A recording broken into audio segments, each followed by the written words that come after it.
Ce matin, le sous-lieutenant Maryse Traoré se prépare pour un exercice de vol solo à bord du Super Tucano. Chaque étape est cruciale et exécutée de façon rigoureuse. Avec son instructeur, elle passe en revue le briefing pré-vol. Ensuite, inspecte l'appareil minutieusement, vérifiant chaque point de sécurité avant de monter à bord. Du haut de son jeune âge, Maryse Traoré est la première femme pilote d'avion de chasse du Burkina Faso, un métier qu'elle n'a pas choisi par hasard. Son parcours est une ode à la passion, à la détermination et au travail acharné, des qualités qui l'ont propulsée vers un rêve qu'elle chérissait depuis l'enfance. J'étais passionnée par les avions et les vols, mais mon rêve était surtout porté sur les avions de chasse, autrement appelés avions de combat.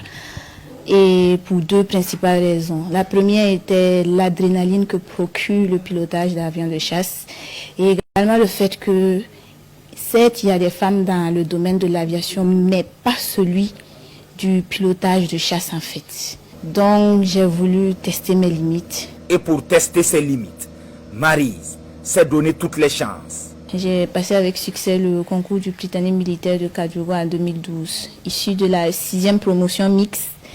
Et j'y ai également obtenu mon baccalauréat série D en 2019. À l'issue de cela, j'ai obtenu une bourse pour le pilotage en République populaire de Chine. Là-bas, j'ai été formée durant 4 ans. Et en 2023, après avoir réussi avec succès tous mes examens, je suis revenue au Burkina Faso pour mettre en application tout ce que j'ai eu à apprendre là-bas. Une fois installée dans l'appareil, les ultimes vérifications s'enchaînent. La verrière se referme et le Super Tucano s'élance pour un circuit de 4 tours à 1000 pieds, soit 300 mètres d'altitude. Une étape nécessaire pour l'obtention de sa licence sur ce type d'appareil. Après avoir bouclé son parcours aérien, Maryse pose l'avion. Son exercice est une réussite. Les félicitations de ses instructeurs sont amplement méritées. Direction maintenant, le débriefing. Un moment d'échange essentiel pour analyser le vol, pointer ce qui a fonctionné et identifier les axes d'amélioration. Nous avons fait ce matin la consécration de la phase pratique avec le vol solo. Durant la phase théorique, on a vu son engouement pour les cours.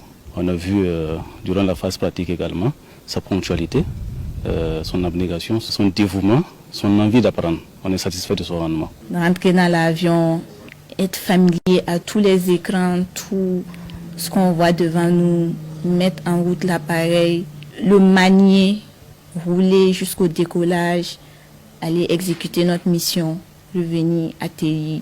C'est toujours avec plein d'émotions, de satisfaction qu'on fait ces genres d'exercices-là. Je ne peux qu'être fière de moi parce que c'est un nouvel accomplissement qui s'ajoute.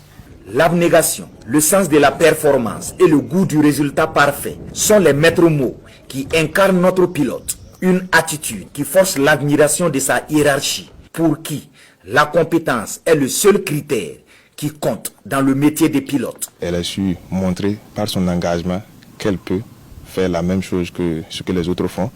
Et par ses résultats également, voilà, elle a pu faire la différence.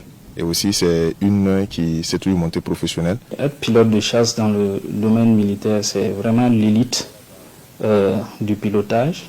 Être personnel féminin ou non, là n'est pas la question. Est-ce qu'elle peut faire ce qui est prévu pour la chasse? Dès qu'elle valide, elle est automatiquement considérée comme une des nôtres. On est très fiers parce que il y a des phases assez critiques. Et si le jeune pilote arrive à les dompter, nous on est très satisfaits. Maryse Traoré ne se contente pas de maîtriser le ciel en tant que pilote d'avion de chasse. Elle participe activement aux missions opérationnelles sur le terrain, contribuant à la reconquête du territoire national. Elle assume également diverses responsabilités au sein de la base aérienne des 110 de Bobo Dioulasso. Notamment commandant de compagnie au niveau des moyens généraux. Et puis elle est chef des opérations au niveau de l'escadron.